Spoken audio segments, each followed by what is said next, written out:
家好，我是 Zoe 于静雯。今天想拍这影片的原因呢，是因为听到 COVID vaccine 的不实传言实在是太多了，然后想让大家更了解这疫苗，然后更放心一些。我本身是念药剂科学系，在这课程里面有学到病毒疫苗之类知识。为了这个影片，我也收集了一些资料，想以最简单的方式分享给你们。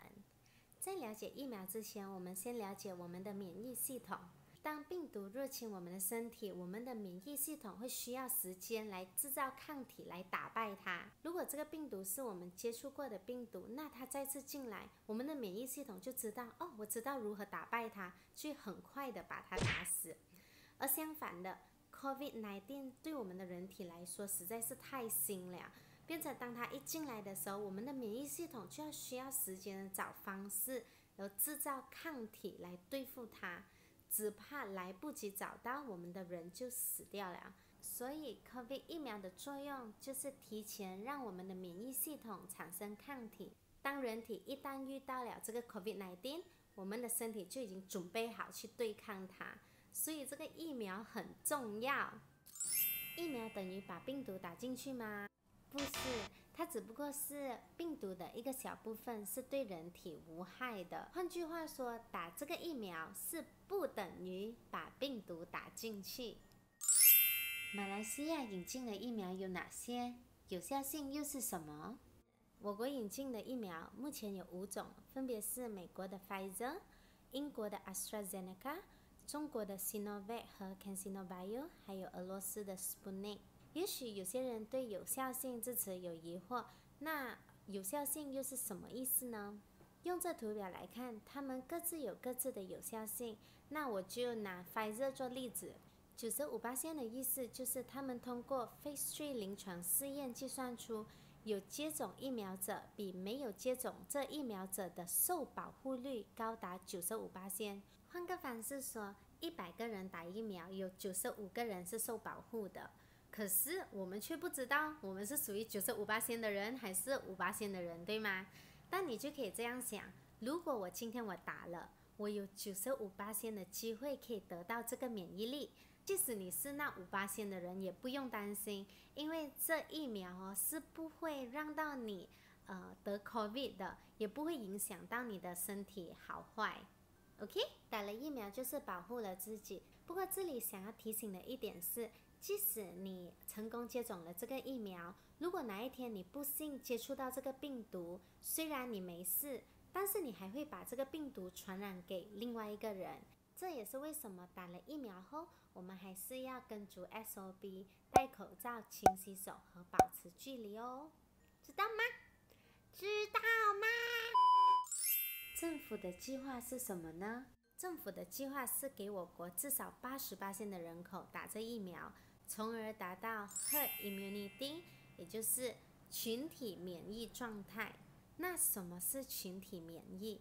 概念就是大部分的人打了这个疫苗，那这个病毒就在这个社区传播机会就会减低，然后从而通过这样的方式来保护那些还没有 COVID 免疫的人。如果你心想，80% 很重要咩？为什么疫苗都开始打了，不直接开放经济活动？那我就告诉你，这我们可以参考一下瑞典。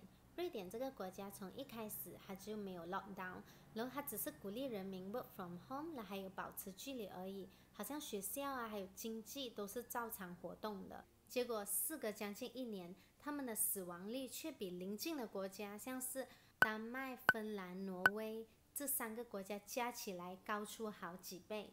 很多专家也宣布他们的抗疫计划已失败，他们也承认他们的过失，然后最近才想要进入 first lockdown。 这里是想要强调，如果还没达到我国80% 的人接种这疫苗，若开放经济活动是很危险的。然后再次呼吁大家赶快成为80% 的一份子吧。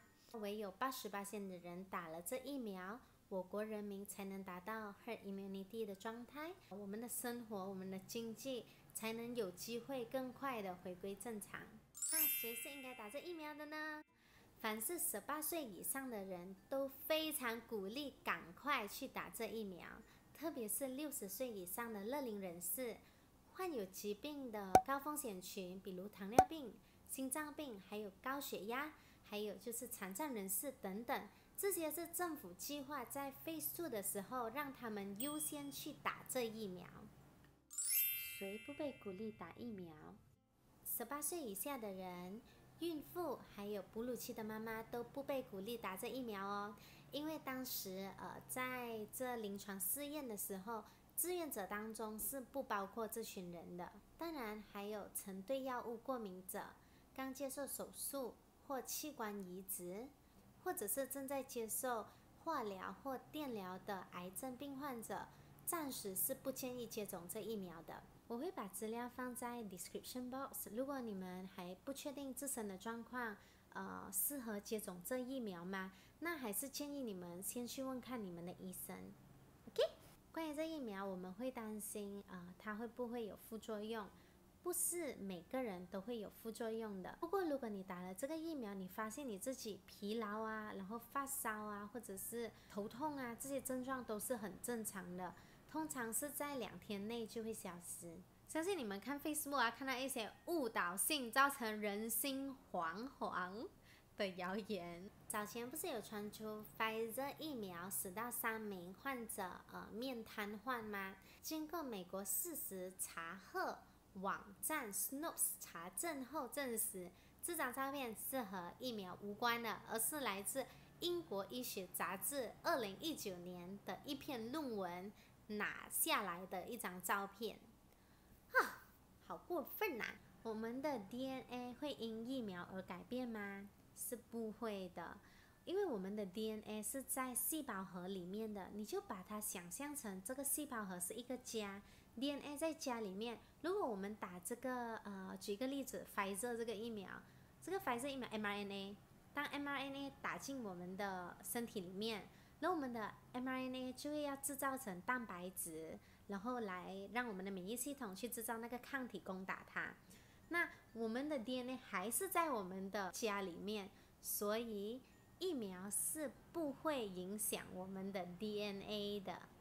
谣言3，晶体植入身体里面。人家 Bill Gates 投放那么大的资金就是要研发疫苗，却给人家讲到把那个晶体通过这个疫苗植入到我们的人体，然后操控我们。如果我们不听话的话，它就会让我们生不如死，折磨致死。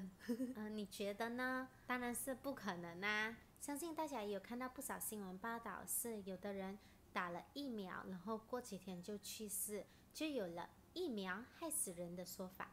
其中一个新闻是讲说 Pfizer 疫苗在临床试验中有6个志愿者死亡。其实后来美国 FDA 显示报告有指出，那6个人当中有4个人是没有被接种到这个疫苗的。怎么说呢？这4个人他们接受到的只有安慰剂，就简单来说只是盐水而已。而其他另外2位志愿者呢，的确有接受到这疫苗，但他们的死因已经证实分别在于心脏病和动脉硬化，是完全跟这个疫苗是毫无关系的。如何 register 疫苗接种？首先打开你的 MySejahtera App， 点击 COVID-19 Vaccination。 如果你的 App 没有这个选项，那你必须先 update 你的 App 才可以继续。打开了以后，再点击 Vaccine for 你的名字。